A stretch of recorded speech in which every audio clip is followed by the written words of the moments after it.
Greetings. It's Robin Singler here. With the birds and the trees and the wind and the breeze. I just wanted to share a little bit about this time that we all seem to be going through. It's a tremendous amount of darkness coming up.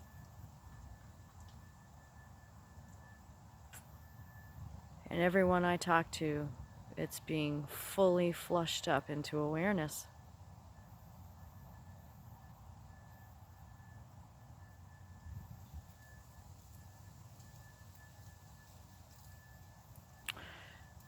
And I just left a beautiful joining of Course in Miracles students and was reminded that the darkness is within the mind, and it's coming up to be looked at so fully because there is a readiness. Something that I've noticed quite a bit on this awakening journey is that I tell myself that I'm being punished when the darkness comes, when the fear comes, when the judgments come. Those judgments can be against myself or someone else outside of me.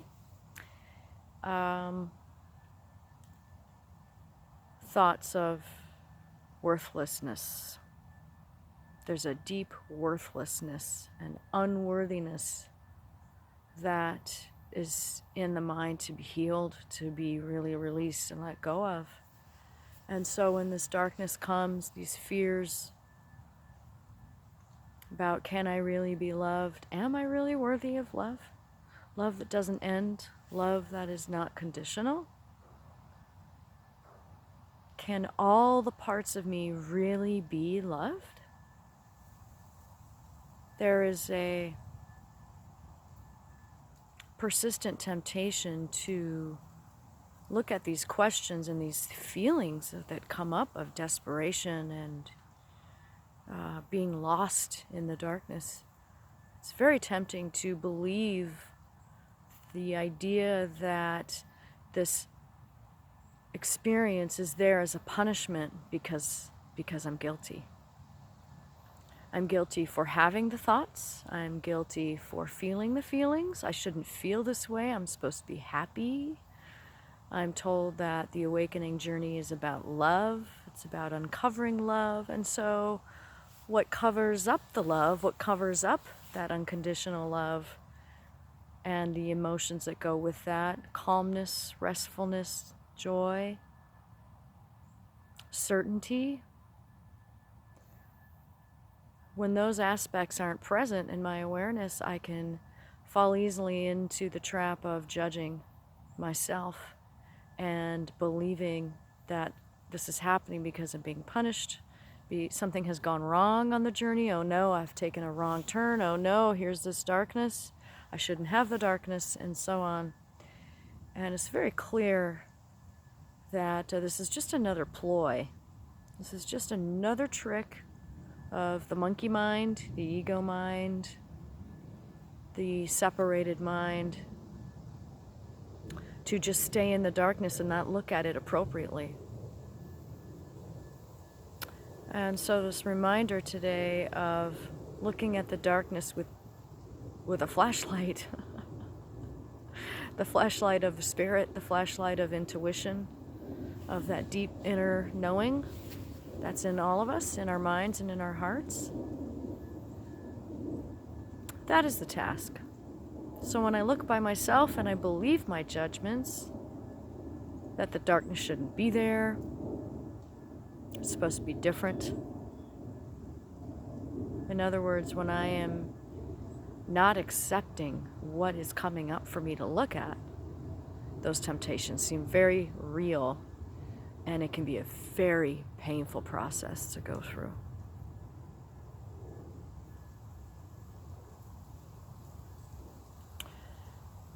And so to look as an observer, to feel what's happening, to feel this darkness, and to remind myself that I am not these thoughts, I am not the darkness in my mind, and that in fact I am being blessed with an opportunity. Yes, indeed. I'm being blessed with an opportunity. Oh, the bird's like, yeah, you're being blessed, baby. Blessed with an opportunity to choose again. To say, do I want this? Do I want the experience of being crushed under unworthiness? Do I really want to keep these thoughts? Do I want this to be my identity? Or am I willing to choose again? Am I willing to look at the darkness and feel anxious, depressed, and say, I choose again?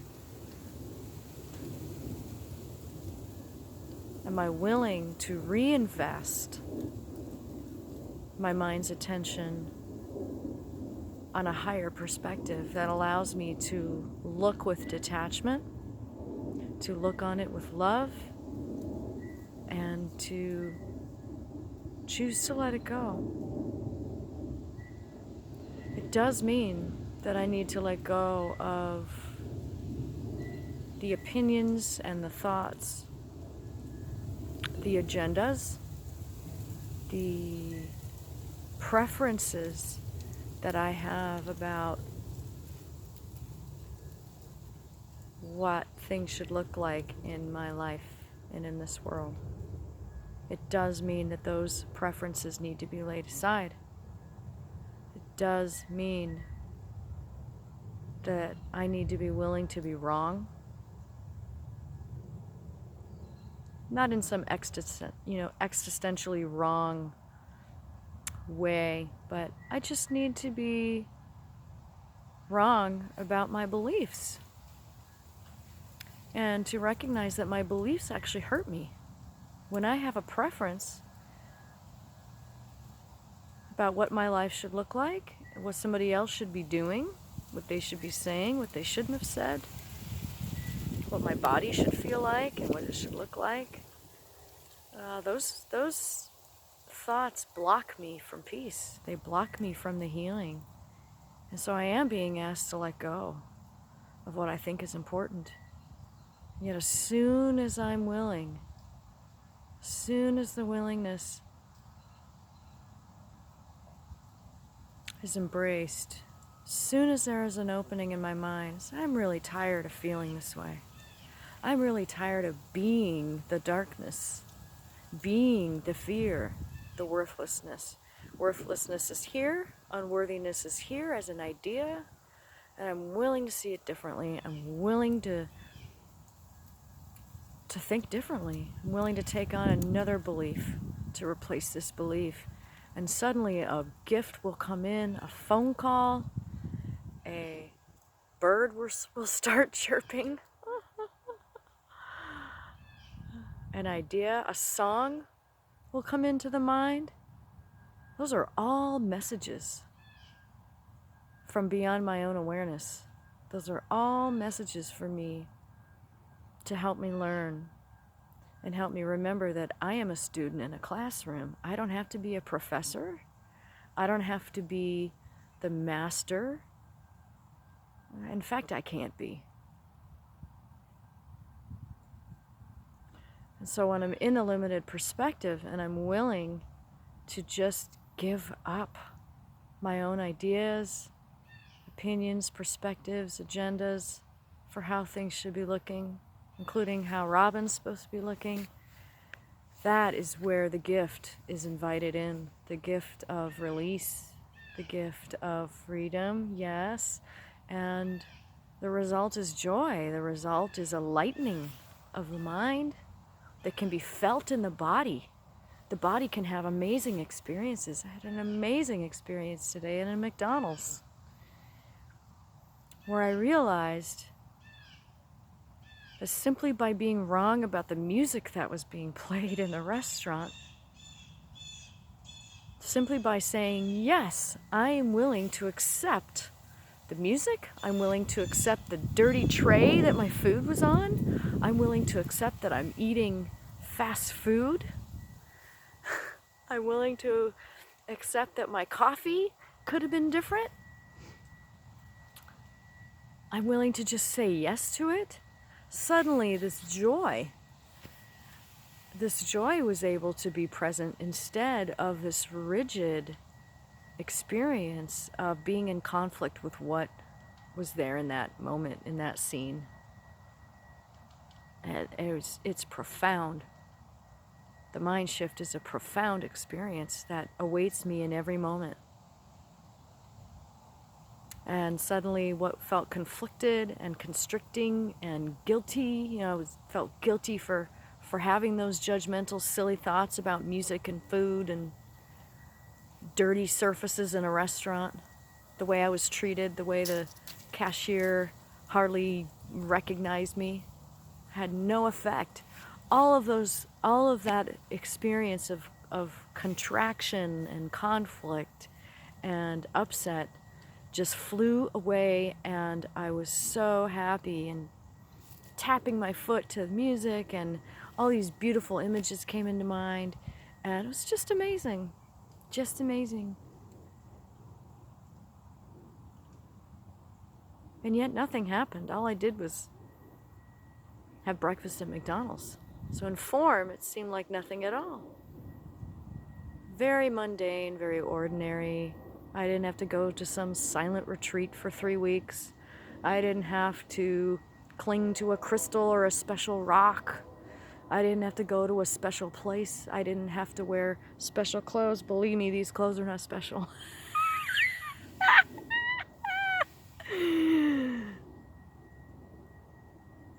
I didn't have to put on makeup for it. I didn't have to take my supplements. I didn't have to drink enough water.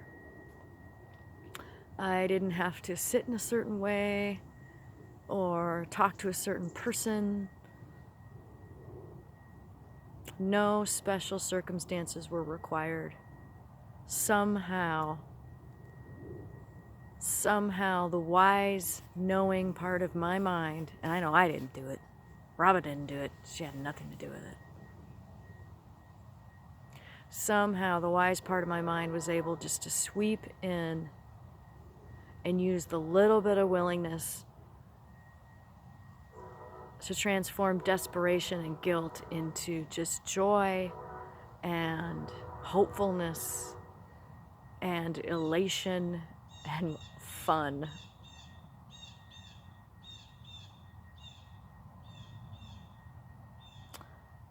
And that's the miracle. And it is in the midst of going through these layers of darkness, cycling through these deep, deep beliefs and guilt, these experiences of being crushed by a world that I seem to be victim to, and yet I realize in that moment and in this present moment that I am not a victim. I do have a choice. It doesn't mean the world's going to change for me. It doesn't mean it's going to be, I'm going to save the earth. That's another goal I need to let go of. That my body's going to feel different. It won't hurt anymore. My back won't ache. My feet won't hurt. My hair won't stop falling out and turning gray. That the body won't seem to die at some point.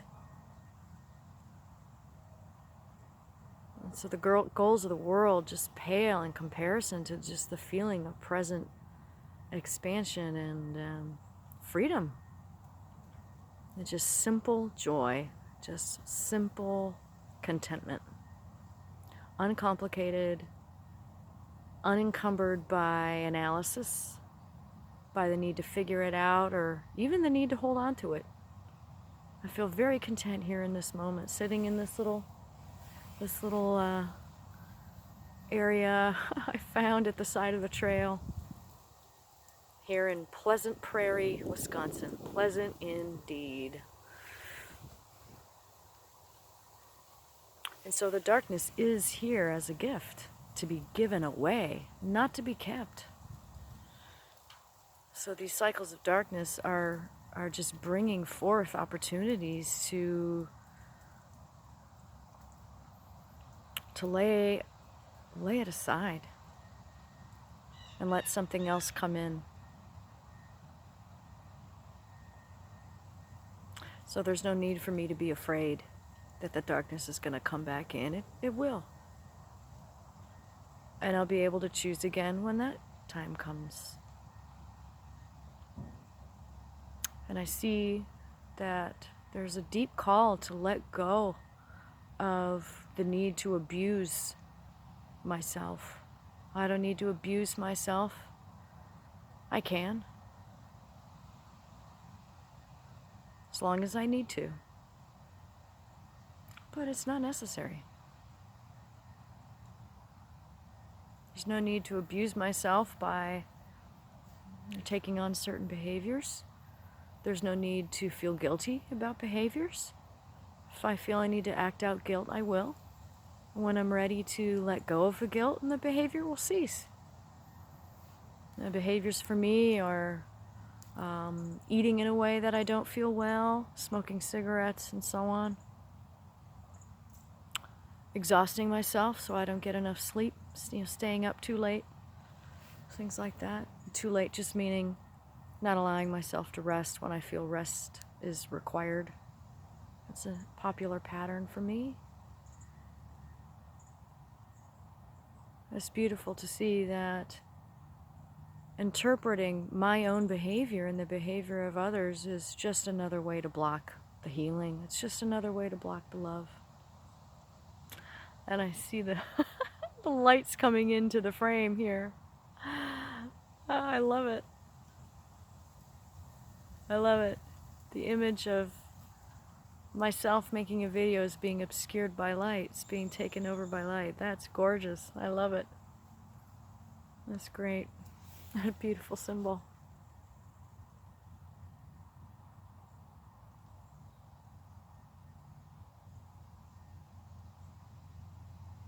Seems another part of this darkness that's really cycling through for us right now is this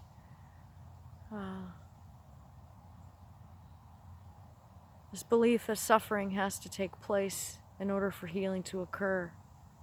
That, it's, what is that saying? It's got to hurt if it's to heal. Not necessarily. In A Course in Miracles, Jesus is saying, your forgiveness, your willingness to look and judge not, which is all forgiveness is. It's the act of looking at the world and at my own thoughts and not judging. It shortens time. It collapses time, because that's what the miracle does. It collapses the need for time. It eliminates the need for time and space, because time and space is just a classroom, nothing more than a series of classrooms that I need. And so as I do this work of just stepping back and letting love be in charge, oh wow, what's that? I'm shortening time.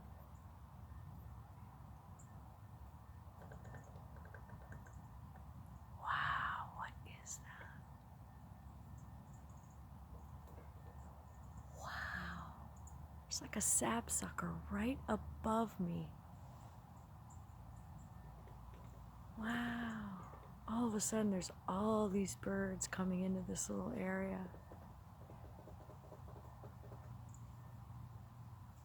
My dear brothers joining with me.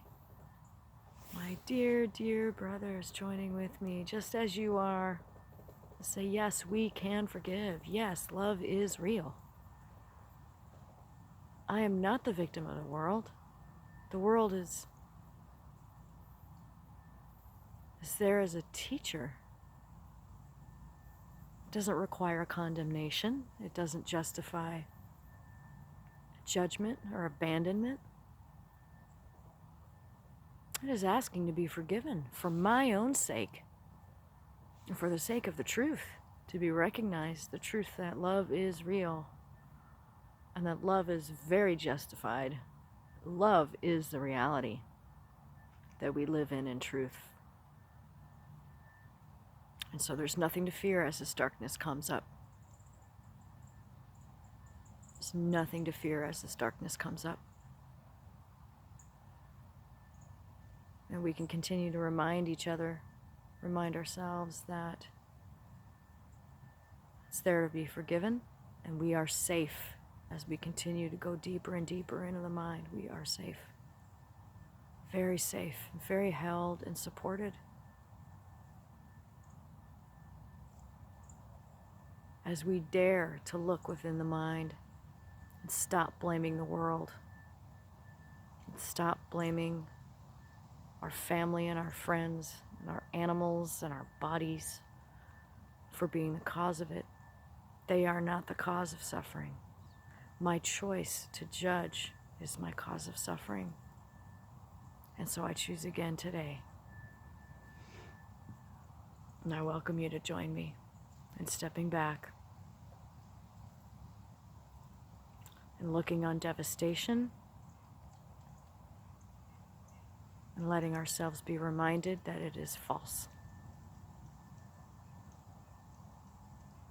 And so we welcome miracles, we welcome joy, we welcome relief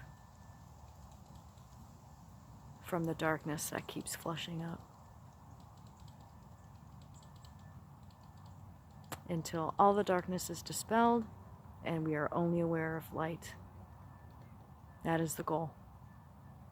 And not to create different outcomes in the world, not to save it, not to destroy it. Just simply let it go and accept love. Yeah.